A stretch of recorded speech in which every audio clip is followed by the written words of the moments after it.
Bonjour à tous, aujourd'hui on va vous présenter la box Cloupor Mini Plus 50 watts TC. La box vous est envoyée dans un packaging en carton rigide comme celui-ci.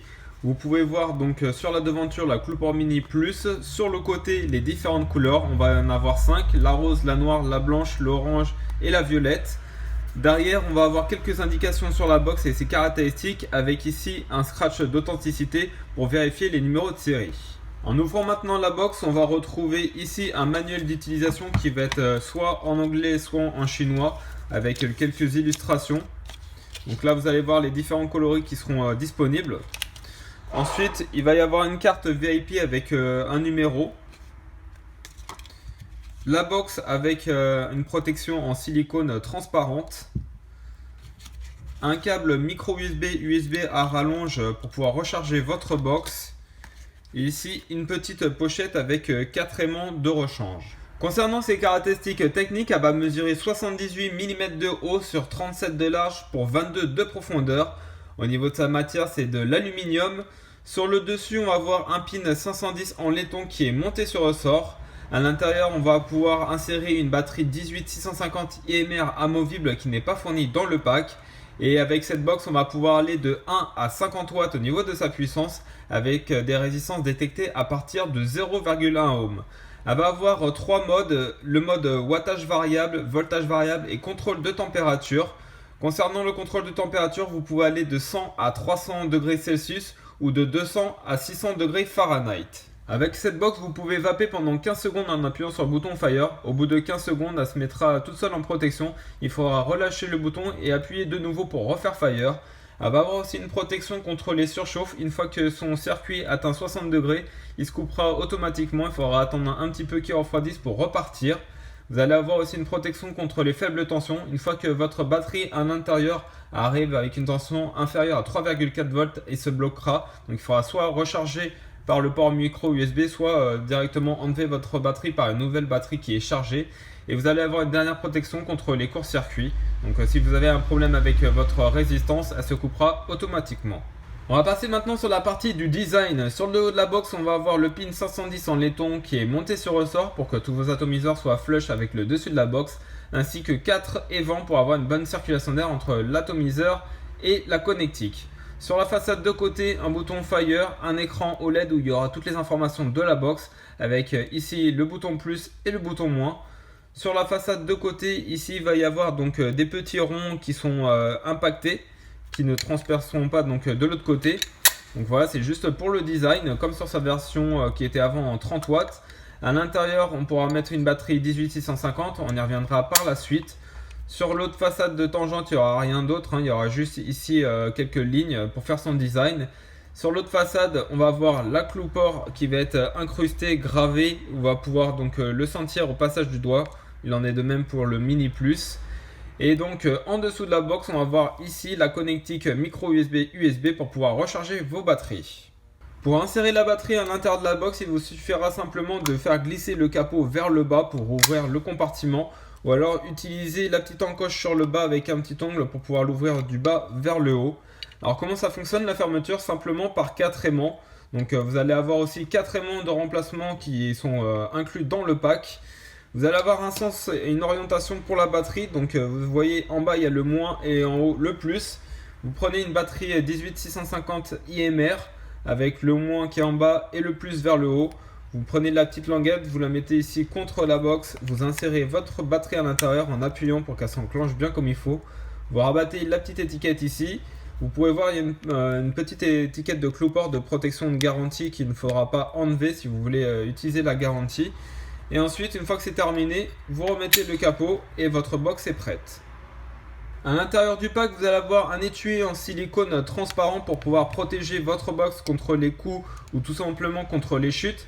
Pour la mettre, il faudra mettre le bas de la box vers le haut du silicone. Donc vous pouvez l'écarter un petit peu, c'est du caoutchouc, ça craint rien. Une fois que vous l'avez inséré comme ceci, vous prenez ici comme ceci avec les deux doigts, de l'autre côté pareil, et vous faites glisser avec les deux doigts du haut.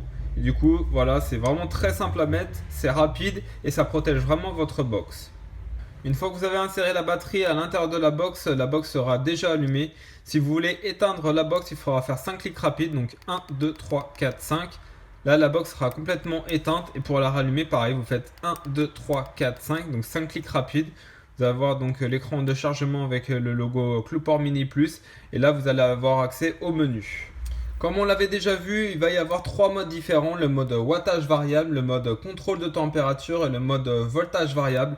Pour switcher entre les modes, il faudra appuyer sur le bouton Fire et le bouton moins pendant quelques secondes. Donc là, vous voyez, ça passe de wattage variable en voltage variable et de voltage variable en contrôle de température. Et pareil, si vous refaites à nouveau de contrôle de température à wattage variable. En mode wattage variable, sur l'écran, vous allez avoir affiché la puissance en watts ici, la valeur de la résistance, la tension de sortie de la batterie, avec ici l'autonomie de la batterie. Toujours en wattage variable, il sera possible d'inverser le sens d'orientation de l'écran suivant si vous êtes droitier ou gaucher. Pour ce faire, vous appuyez sur le bouton Fire et le bouton plus pendant quelques secondes. Et du coup, vous passez donc du mode droitier à gaucher, avec l'écran qui a donc pivoté à 180 degrés. Et pour réinverser, pareil, le bouton Fire et le bouton plus pendant quelques secondes et on repasse en mode droitier. Il sera possible aussi de verrouiller les boutons plus et moins pour éviter de changer vos paramètres lorsque vous rangez votre box dans votre poche ou dans votre sac. Pour ce faire, vous appuyez sur le bouton plus et moins simultanément. Vous restez appuyé pendant quelques secondes et donc vous allez voir la mention Power Lock Hold Up Down. Ce qui veut dire que là, quand il affiche ceci, que les boutons plus et moins sont désactivés, vous pouvez toujours vaper en même temps. Mais si vous voulez donc retrouver les réglages avec le bouton plus et moins, vous appuyez simultanément pendant quelques secondes sur ces deux boutons là. Vous attendez un petit peu et là, après quelques secondes, vous pouvez donc retrouver l'utilisation du bouton plus et du bouton moins. Cette box dispose du contrôle de température. Pour pouvoir switcher de wattage variable à contrôle de température, vous allez appuyer sur le bouton Fire et le bouton moins pendant quelques secondes. Vous allez passer par le mode voltage variable et en appuyant sur le bouton Fire et le bouton moins, on va passer donc sur le contrôle de température. Le contrôle de température de cette box fonctionne avec des résistances en nickel, Ni200 ou en titane, en TI. Donc pour le faire fonctionner, il faut donc visser à l'intérieur de votre cluomiseur une résistance soit en nickel ou soit en titane. Vous remplissez votre cluomiseur de liquide et une fois que vous avez vissé votre cluomiseur sur la box et que vous avez bien choisi le mode contrôle de température, il va falloir calibrer la résistance avant de faire Fire pour avoir la résistance qui est à froid à température ambiante. Pour ce faire, une fois que vous avez bien enclenché votre cluomiseur sur votre box, vous appuyez donc sur le bouton plus et moins en même temps. Et donc il va détecter que votre résistance, donc celle-là, elle est en nickel avec une résistance de 0,205. Là, il l'a arrondi à 0,21. Donc c'est tout automatique. Après, il vous suffira juste de régler votre température maximale à atteindre. En contrôle de température, vous pouvez régler votre box en Fahrenheit ou en Celsius. Donc les Fahrenheit, ça va aller de 200 à 600 degrés Fahrenheit. Pour passer après en Celsius, il va falloir augmenter à plus de 600. Et après, il passe automatiquement en degrés Celsius. Et pour les degrés Celsius, vous pouvez monter de 100 à 300 degrés. Contrairement au wattage variable, ici on va avoir sur la droite la température maximum à atteindre. Là, elle est en degrés Celsius. On va avoir la valeur de la résistance avec un paramétrage automatique qui va calculer automatiquement par rapport à la température la puissance en joules. Quand j'appuie sur le bouton Fire, on pourra donc regarder à combien de joules on vape avec ici un défilement des secondes. Donc ça va être le nombre de secondes qu'on appuie sur le bouton Fire. En contrôle de température avec cette box, il est possible soit de modifier ici la température en augmentant ou en diminuant pour atteindre la température maximum affichée, ou alors vous pouvez modifier directement la puissance en joules. Pour pouvoir switcher de l'un à l'autre, il va falloir appuyer sur le bouton Fire et le bouton plus simultanément. Et du coup, il switch ici la température et ici les joules. Donc après, vous pouvez très bien vous régler en augmentant ou en diminuant les joules à votre convenance. Pour recharger la box, il suffira de se munir du câble qui est fourni dans le pack. Vous regardez bien l'orientation du câble pour pouvoir l'insérer dedans. Vous mettez le côté micro USB au-dessous de la box. Et cette partie-là, soit un allume-cigare, soit directement à l'ordinateur. Ou alors si vous avez une prise secteur pour pouvoir l'adapter et la brancher sur vos prises murales. La nouvelle CluePort Mini Plus 50 Watts TC sera l'évolution de la Mini CluePort avec 20 watts de plus, le contrôle de température intégré tout en gardant son aspect compact.